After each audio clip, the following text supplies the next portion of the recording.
And we are back again, Faster Than the World podcast. I am Jake. This is the amazing Fritz. Happy Greg the Hammer Valentine's Day to all you fans out there. How's it going? I see the hearts on the mask there, Fritz. Well, in addition to a luchador, I am, in fact, a world-class lover. So, I'm putting it in high gear for the big day. Nice. Were you excited about NXT Rival, their TakeOver special? As you guys probably know, I was very, very excited before it took place. High hopes all around, both of us. Both of us were pumped on the show. Yeah, high hopes all around, and I guess we'll just get into it real quick. We got a bonus match to start things off with Hideo Itami and Tyler Breeze. I think it was a good opener. It didn't really... Introduced a new twist to Tyler's opening. Had a fan jump out and backpack him for a minute. Yeah, that was okay. I feel like Tyler Breeze really had a great match here. He did the flare spot on the outside with the figure four with the turnbuckle, or I guess like Bret Hart. Bret Hart spot, yeah. And that was cool, but it was just overall a good opener. I felt good after the match was done. I enjoyed it. It was a little slow, but I enjoyed it. Good opener. I liked it. And then I liked how Hideo Itami was still selling the leg after the match. That's always good. Little details like that. And we went into Regal just like staring down Kevin Owens, which was kind of hilarious. It was very not any appropriate audio to go with it or anything. It was just kind of like, there's these guys here, but here they are. Yeah. And then we went right into a Corbin and Dempsey no DQ match. I was very disappointed in this match. I thought it was going to be more of a brawl. They didn't really introduce any kind of weapons or anything like that. Yeah, it was the most... And to make it worse, the announcers kept mentioning, this is no DQ, fans, this is no DQ. But they never did anything that would have gotten them disqualified in any way at all. They just... It was just like, hey, it's this barbed wire match.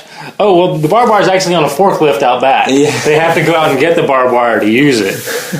Yeah. And secondly, I think I called this match. I said Baron Corbin would win.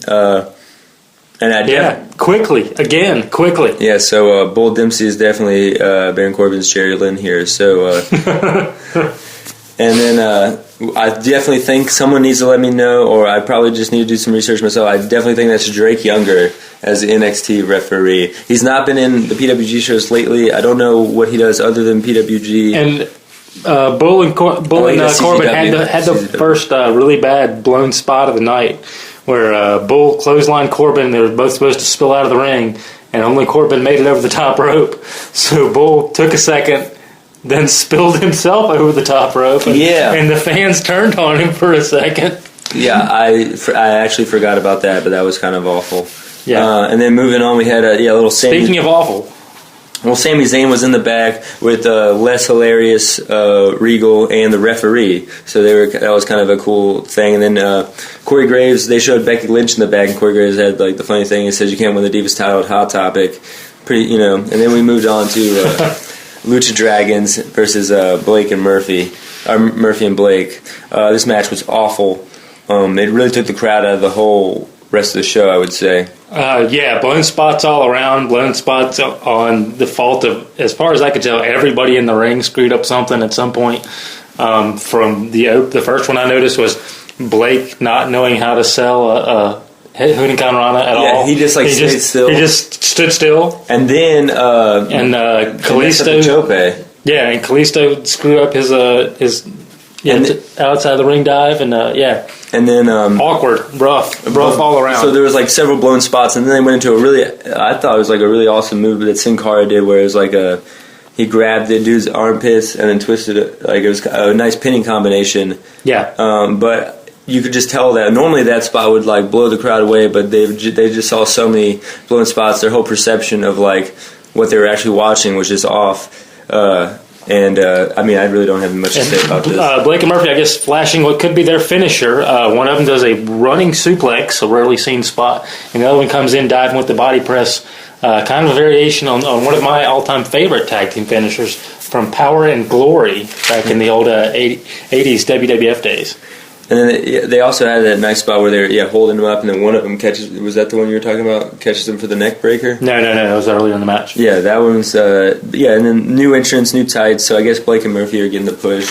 They won. So, but it was awful.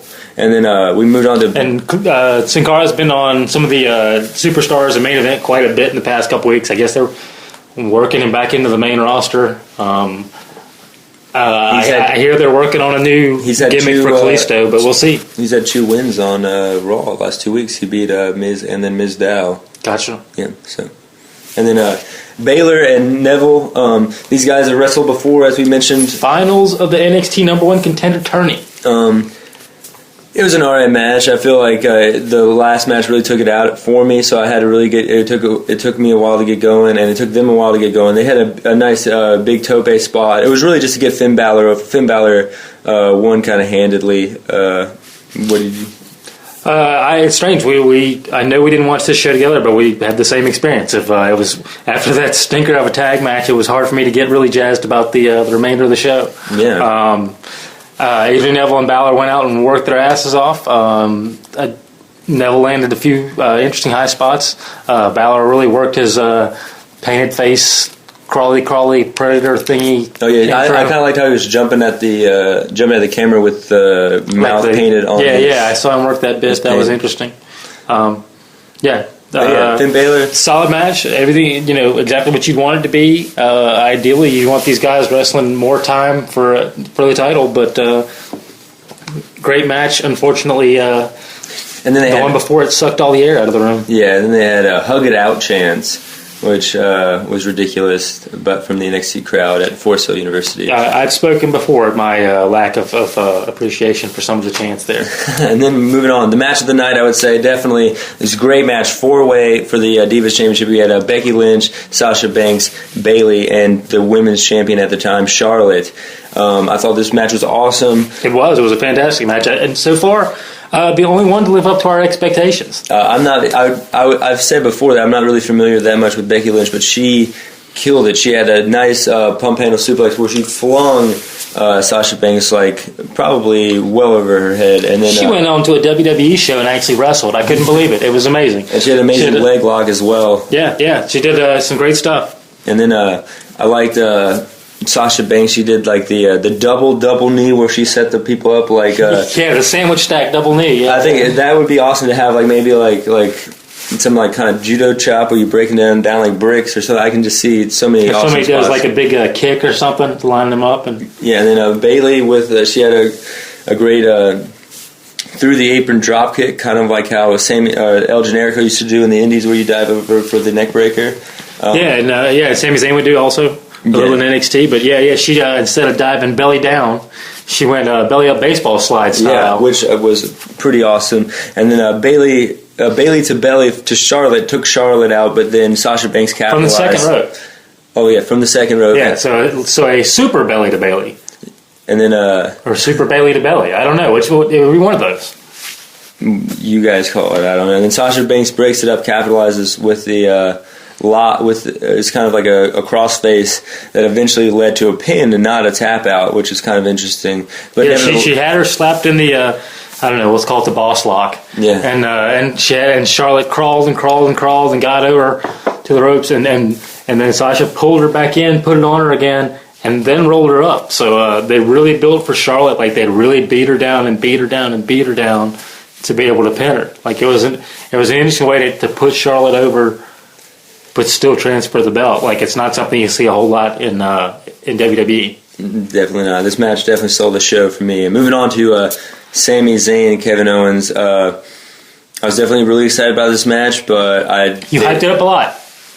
You mentioned it being Feud of the Year, I think, every time we talked about the show. Well, I was pretty excited about it. These are in the... main eventing. It's just real slow, real slow. That's just there's no blown spots really. It just kind of I would just expect these guys to have a much quicker pace, especially following Baylor and Neville. I thought those two matches were going to play off of each other to see what could be the match of the night. But it seems like they really just cashed it in on all fronts tonight. It was real slow, let's just jump to the ending. There was the ending. Kevin Owens with the win, new NXT champion, wins the belt by beat down by ref stoppage. I've watched wrestling more years than I want to admit to. I've never seen a ref stoppage result in a title change ever. That's a new one. I don't know what to say. Well, I know people are saying that might lead to just another match, but that's ridiculous. It takes away from the meaning of the belt if you just keep on putting it back and forth, especially such a new belt. It was just pretty bad all around show. But the 4-way was great, and with the belt, like I said last week, I can see him trying to build Sami Zayn up as the underdog babyface. That it's easier for him to get over when he's chasing something, or possibly if you count, it's right around 6-7 weeks up to Mania, which could mean that we might get a Kevin Owens, Finn Balor, Sami Zayn sneaking on the Mania or on the Mania preview show. Or fingers crossed, maybe somebody's listening. I can see us. I can hope. Can I? Okay. Maybe I can definitely. I don't. Maybe the night after Mania or something. But I think that's like Vince's baby. He's going to put as many stars on that as possible. Fair enough. Yeah. So I guess that'll be it for Faster Than the World. A little. Bad vibes, but it's not everything it could have been, but it wasn't an episode of Thunder either. So yeah. So we'll see where they go with this. I guess we're gonna have a Finn Balor, Kevin Owens feud, but we'll keep you guys in touch. This is Faster Than World podcast, and we'll see you guys next time. See ya.